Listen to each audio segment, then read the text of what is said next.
Ini mirip juga dengan hadis Nabi SAW yang hadis riwayat Bukhari yang berbunyi, waktu selesai sholat subuh lalu hujan di Madinah. Dari malam, semalam suntuk hujan terus sampai subuh. Waktu Nabi SAW sholat subuh hujannya berhenti, tapi sudah basah semuanya. Maka Nabi SAW selesai sholat lalu bersabda, sesungguhnya Allah telah berfirman, telah tiba pada pagi hari ini hamba-hambaku yang beriman padaku dan kufur kepadaku. Lalu para sahabat bertanya, bagaimana ya Rasulullah? Kata Nabi SAW, Allah berfirman mengatakan, siapapun yang mengatakan hujan ini turun semalam karena Allah, maka dia telah beriman pada Allah dan kufur kepada bintang-bintang.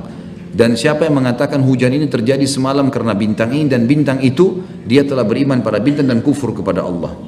Sampai hujan turun pun tidak boleh kita katakan, oh hujan ini karena sudah musimnya malah. Karena hujan turun kuasa Allah. Sekarang bulan Agustus bukan musim hujan, tapi Masya Allah hujan terus. Kuasa Allah. Kalau Allah mau membolak-balikkan apa saja bisa, gitu kan? Kuasa sang pencipta Allah. Allah menyuruh kita kufur kepada semua tagut. Kita disuruh kufur kepada semua tagut, ya. Sampai dalam sebuah pepatah bahasa Arab dijelaskan tentang masalah memahami kalimat la ilaha illallah dengan 7 syaratnya ditambah 8 oleh para ulama akidah. Di dalam sebuah syair bahasa Arab dikatakan, wa fi syurutin sab'atun qad quyyidat, dan di 7 hal syarat telah terikat dalam masalah kalimat la ilaha illallah, ya. Wa fi nususin haqqun waradat, dan di dalam nusus Al-Quran dan Sunnah betul-betul sudah disebutkan, fa innahu la yantafi'u qailuha illa binutkin haitsu yastakmiluha, tidak akan bermanfaat kalau orang cuma mengucapkan tapi dia tidak mengamalkannya. Lalu disebutkanlah 7 syarat tersebut, al-ilmu wal yakinu wal qabulu wal inqiyadu fadiru ma aqulu.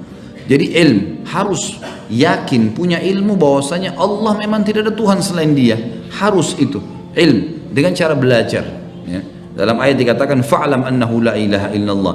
Belajar kalian, cari tahu tentang la ilaha illallah itu. Belajar dalam konsep-konsep akidah, belajar bagaimana Nabi SAW tanamkan tentang masalah tauhid ini kepada para sahabatnya. Kemudian yang kedua, kalau sudah punya ilmu, seperti antum hadir di majelis ilmu begini, apa yang muncul? Yang kedua, al-ilmu wal yakin, akan muncul keyakinan. Keyakinan ini adalah pondasi tangga yang kedua. Antum kalau sekarang sudah tahu, oh ternyata saya kalau ada musibah yang ciptakan saya Allah, ciptakan musibah Allah, yang juga berikan jalan keluar Allah. Tinggal muhasabah apa penyebabnya. Oh dosa saya tinggal istighfar. Nikmatin prosesnya, pasti fa innamal usri yusra. Konsepnya keyakinan. Selesai, jalani saja. Dan tidak ada solusi tercepat, terdekat, paling tepat kecuali itu.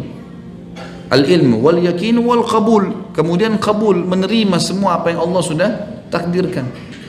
Terjadi apapun, alhamdulillah, apapun. Wal inqiyadu fadilu ma aqul. Al inqiyad adalah setelah kita menerima, kita akan mengembalikan hasilnya kepada Allah. Mau kena banjir, mau kena kebakaran, mau kena apa, mukmin tahu masalahnya. Tinggal muhasabah, istighfar kepada Allah, Allah bisa mengembalikan segala sesuatunya. Cuman Allah memberikan kepada kita apa yang kita minta, dan Allah juga mengangkat sesuatu yang sedang menimpa kita sesuai dengan perhitungan kita manusia, dalam arti kata punya proses. Saya pernah kasih contoh masalah ini teman-teman. Kalau kita lapar, minta kepada Allah dihilangkan lapar, ya Allah hilangin lapar saya, apa laparnya tiba-tiba hilang kalau Allah kabulkan? Tidak, ada proses. Kita dapat makanan, kita kunyah, ditelan, masuk ke usus, diproses dulu, kemudian baru kita kenyang. Capek, ya Allah capek, baiklah Allah buat kita ngantuk, tidur beberapa jam, bangun kita sudah sehat. Haus, kita minum air, gitu kan. Semua ada proses. Sama kita diberikan nikmat melalui proses manusiawi kita, dibuat variabel-variabel orang akan bisa berhubungan dan mendapatkan. Kemudian teman-teman kalau mau diangkat sesuatu dari kita juga dengan cara manusiawi, tapi kita tinggal bagaimana mengontrol dengan ya ilmu kita. Saya kasih contoh lain supaya lebih jelas difahami. Ini kisah baru terjadi sebenarnya, belum lama di Indonesia. Saya juga dapat dari salah satu sumber, ya mudah-mudahan saya yakin sumbernya baik, karena ini dari beberapa teman-teman dai gitu ya. Dan kisah nyata di Jawa terjadi. Ada seorang saudara kita muslim jual bakso. Kisah nyata. Dan saya sekarang semenjak saya dapat kisah itu, saya sering sampaikan dalam pengajian. Menurut saya Masya Allah kisah yang perlu diangkat gitu. Seorang penjual bakso ini tinggal di tengah sawah.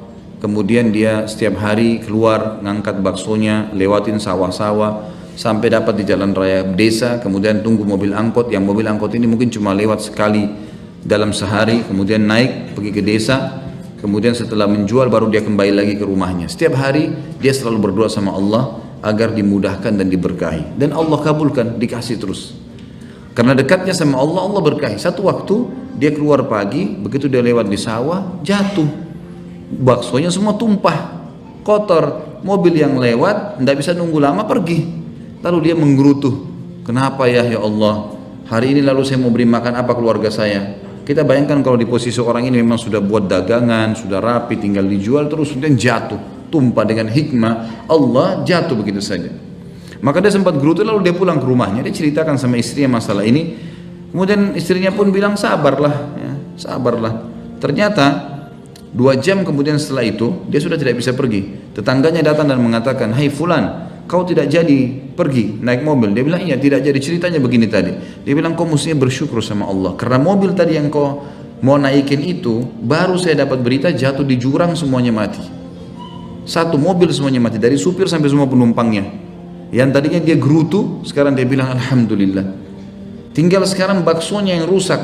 Subhanallah, pada saat itu juga setelah dia bertobat kepada Allah, ya Allah ampuni saya karena saya tidak tahu tentang hikmah yang tersembunyi, kembalikan urusan sama Allah. Yang terjadi apa?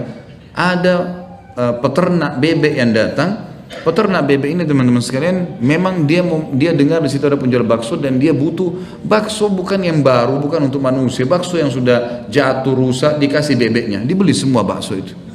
Hah? Selesai nggak urusannya? Sederhana. Sederhana, subhanallah, orang kalau patuh pada Allah mudah sekali. Ada seorang pengusaha di Jerman juga begitu kemarin kisahnya. Dia mau meeting di Perancis, penting sekali. Tiba di bandara sudah buru-buru, ternyata pesawat sudah ditutup. Belum terbang pesawatnya, tapi sudah ditutup, nggak bisa lagi. Saya siap bayar apa? Sudah kelas bisnis, nggak bisa. Pokoknya sudah nggak bisa. Nggak tahu kenapa nggak bisa. Orang ini masya Allah ahli ibadah, dikenal begitu. Dinukil oleh para teman-teman dai kita di sana. Maka dikatakan ini orang alim, kelihatan. Tapi dia coba ikhtiar, berusaha. Cobalah bantu saya gini, tidak bisa. Harus penerbangan setelahnya. Ada meeting penting. Maka akhirnya dia bilang baiklah kalau gitu. Telepon di sana, maaf saya tunda 4-5 jam lagi penerbangan setelahnya. Sementara dia tunggu di bandara, lalu kemudian ada berita di cuplikan film 15 menit saja setelah itu di TV di bandara, kalau pesawat yang tadi naik itu jatuh. Kita tidak boleh sangka buruk, asal hubungan kita dengan Allah benar, tidak usah khawatir. Pasti Allah punya cara menyelesaikan perkara kita. Dan ada banyak teman-teman kalau ikuti ceramah-ceramah di YouTube yang saya sampaikan, kisah-kisah orang soleh yang Allah Subhanahu Wa Taala selamatkan.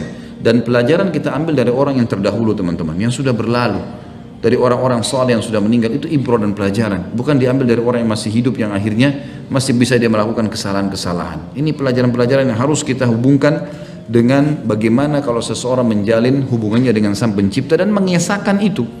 Tidak usah bergantung kepada selain Allah Subhanahu wa taala.